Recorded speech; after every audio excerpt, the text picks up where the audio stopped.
성탄절에 여러분을 함께 만나서 너무 행복하고요. 저도 성탄절에 대한 기억이 이렇게 있어요. 아까도 그 얘기 나왔지만 어렸을 때 교회에 이렇게 모여서 같이 찬양하고, 그리고 또 새벽에 이렇게 집집마다 다니면서 새벽송 했던 기억이 참 많이 나네요. 근데 지금은 이제 상황이 또 그렇게 할 수 없는 상황이 됐고, 또 이제 도시 생활은 그것이 쉽지 않죠. 옛날에 이제 제가 이제 농촌에 있을 때는 그게 굉장히 그 목가적이고 또 굉장히 낭만적이었는데, 지금 그게 거의 불가능하다고 볼 수 있습니다. 그럼에도 불구하고 이제 성탄절은 우리에게 너무나 행복한 시간들이죠. 잊을 수 없는 시간이고요. 오늘 또 이렇게 많은 시간들을 함께 준비해서 행복한 성탄절을 맞이할 수 있게 수고한 모든 분들께 일단 감사를 드립니다. 그리고 오늘 이 자리에 오신 우리 성도님들 진심으로 환영하고 또 성탄의 축복이 임하길 바랍니다. 성탄절 하면 제일 먼저 떠오르는 것은 아무래도 이제 무슨 성탄 추리도 있고 그러지만 이제 선물이라는 단어가 있죠. 그래서 성탄절에는 대부분이 선물을 주거나 받는 일을 주로 합니다. 왜 그럴까요? 성탄이라는 것 자체에는 선물이라는 게 포함되어 있습니다. 어떤 선물이냐면 인류 최고의 선물을 그 안에 있습니다. 왜냐? 하나님은 오래전부터 인간의 문제의 해결자를 약속했고, 그 약속했던 그 예언이 성취된 날이 성탄절이기 때문에 하나님은 우리에게 최고의 선물인 그리스도를 보낸 날이거든요. 그것을 우리가 기억하는 차원에서 우리들이 이제 서로 선물을 주고받고 하지만, 사실 제일 중요한 선물은 그리스도의 선물입니다. 그럼 왜 그리스도의 선물이 이렇게 중요할까요? 크리스마스란 말도 그리스도의 날이다 이런 뜻이거든요. 그리스도가 온 날이라는 뜻이잖아요. 그리스도를 와야 하는, 그리스도가 이 땅에 와야 하는 이유는 몇 가지가 있습니다. 왜냐, 그리스도란 말 자체가 한국말로 표현하면 구원자란 뜻이에요. 구원자. 그럼 구원자란 말은 무엇을 전제로 하냐면, 절대로 내가 노력해서도 해결할 수 없는, 절대로 몸부림을 친다고 해서 해결해 줄 수 없는 운명사주 팔자를 바꿔내는 것, 이렇게 표현하는 것이 쉽게 이해될 겁니다. 다른 말로 말하면 죽음에 임박해 죽었는데 죽을 수밖에 없는 상황에서 내가 거기에서 누군가가 도와서 나왔다 할 때는 구원받았다 이런 말을 쓰듯이, 하나님은 우리를, 전 인류가 절대로 구원받을 수 없는, 그야말로 죽을 수밖에 없는 상황에 놓여 있었다는 것을 전제하는 겁니다. 그럼 그게 뭘까요? 그게 창세기 3장 사건입니다. 사단에게 속아서 인간이 하나님을 떠나면서 모든 인간은 죄와 사단과 지옥의 배경 속에서 살다 갈 수밖에 없는, 아무리 열심히 노력해도 뭔가 된 것 같은데 결국은 불행하고, 그래서 늘 고통 속에서 살 수밖에 없는 운명의 술래바퀴 속에 인간은 빠져 있다는 거죠. 그래서 불교에서도 그런 말을 해요. 인간의 삶은 고통의 바다다. 그래서 고해라는 말을 해요. 고통의 바다. 그러니까 어차피 이 바다를 벗어날 수 없다는 거예요. 그래서 불교에서는 뭐라고 하냐면, 아예 어차피 운명이니까 그 고통을 벗어나려고 하지 말고 고통을 그냥 받아들이라는 거예요. 그냥. 그래서 있는 게 없는 거고 없는 게 있는 거고, 그냥 어떡하겠냐. 그래서 아예 무상태로 돼버려라. 근데 그게 쉬운 게 아니거든요. 그러니까 그냥 문제는 있는데 문제를 덮어버리는 거거든요. 근데 그게 쉽게 덮어지지 않거든요. 또 그게 일어나고 또 일어나는 거란 말이에요. 그래서 성경은 인간이 아무리 몸부림쳐도 이 저주에서 빠져나올 수 없기 때문에 이걸 빠져나올 수 있는 길을 우리에게 처음부터 약속해 주셨습니다. 그것이 창세기 3장 15절의 약속입니다.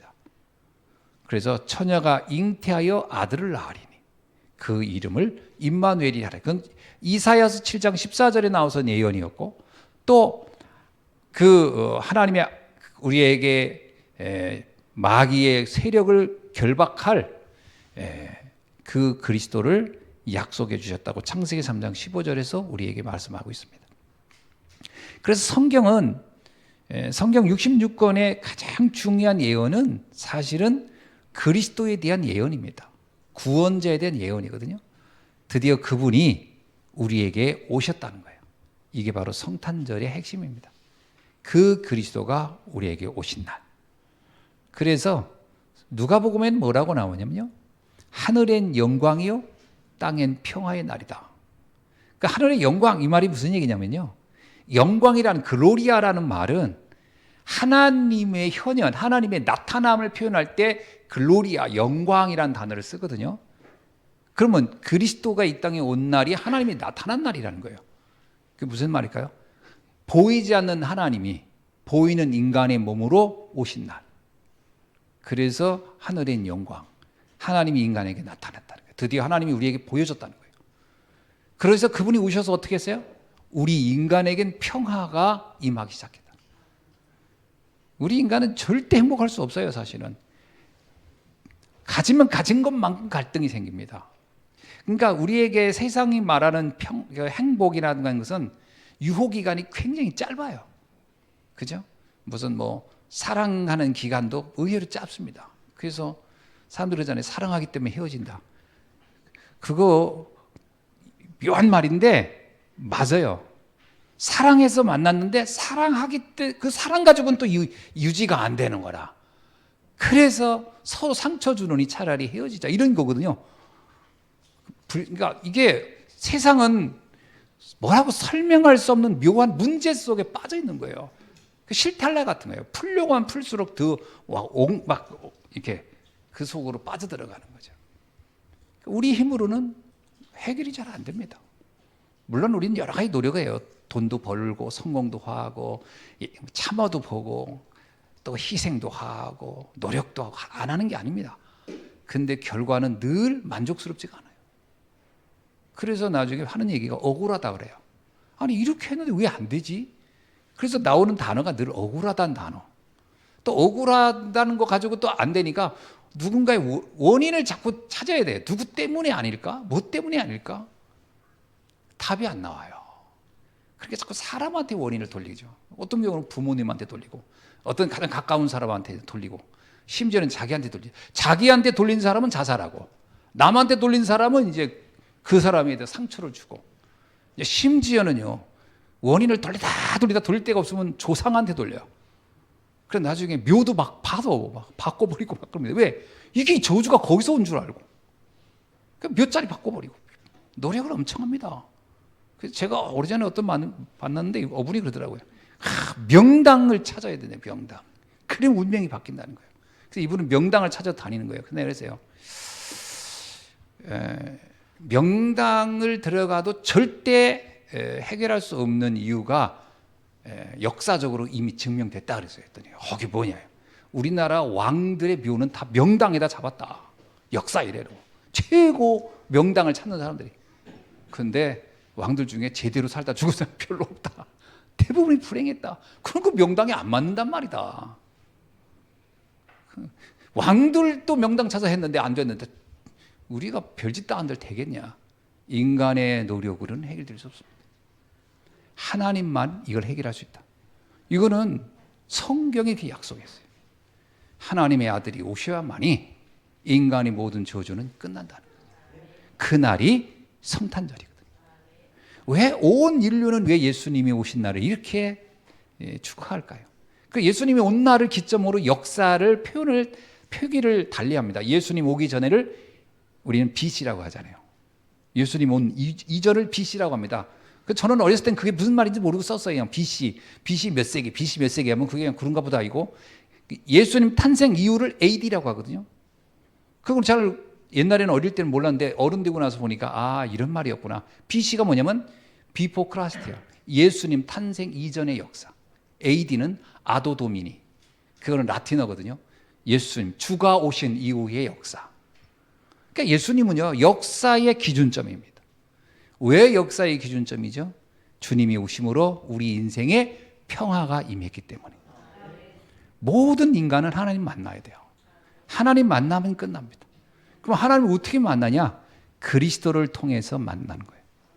그리스도를 내가 진짜 영접하는 날로부터 우리는 세상이 줄 수 없는 평안 속에, 정말 행복 속으로 들어가게 되는 겁니다. 어떤 분이 그렇게 묻기도 하더라고요. 근데 목사님 저 그리스도 알겠는데 왜 자꾸 늘 힘들고 어렵죠? 그런데 제가 보기에는 뭐 몇 가지 설명할 수 있겠지만 한 가지 얘기는요. 진짜 그리스도를 영접했다면 기다려보라는 거예요. 우리가 좋은 약을 먹었다고 해서 바로 효과가 나오는 게 아니고 좀 시간이 있어야 돼요. 약발을 쓴다고 하잖아요. 약발이 좀 써야 돼요. 시간이 지나면서 서서히 체질도 바뀌고 이렇게 하면서 좋아지는 것처럼 진짜 복음 안에 있으면 안 변할래 안 변할 수가 없습니다. 반드시 변합니다. 그래서 그건 뭐 저는 여러분들을 통해서 많이 확인하고 저 자신도 그렇게 체험을 했기 때문에 기다려보라 그럽니다. 진짜 복음 안에 있으면 되어진다. 안 되어지는 것 같은데 어느 날 보면 변했네. 아이도 또 변합니다.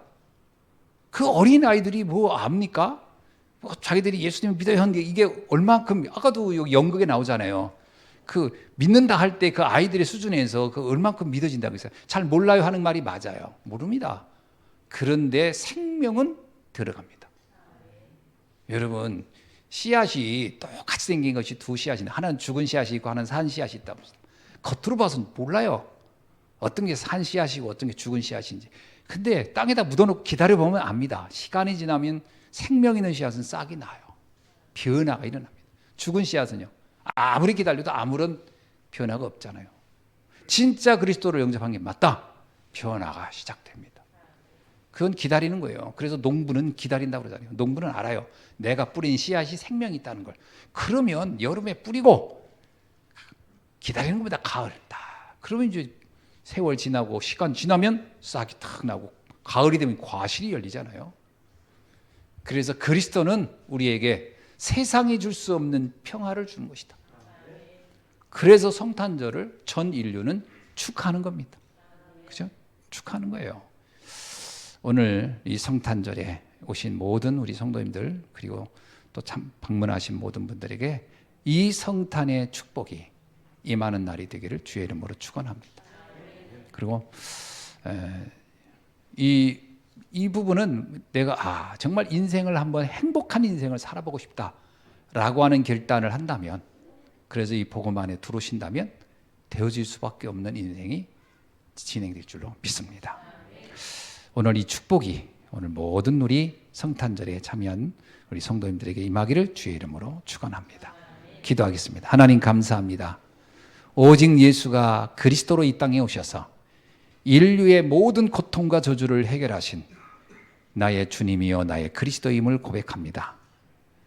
하나님이 이 땅을 구원하려고 보내신 그리스도가 오신 이 성탄의 아침, 이 성탄의 축복을 우리가 누리게 하여 주시고 행복한 성탄의 축복을 누리는 귀한 하나님의 자녀들이 되게 하옵소서. 지금은 우리 주 예수 그리스도의 은혜와 하나님 아버지의 극진하신 사랑과 성령님의 내주인의 역사하심이 오늘 이 성탄절의 축복과 기쁨을 함께 나누는 모든 주의 자녀들 위해 지금부터 영원히 함께 계실지어다.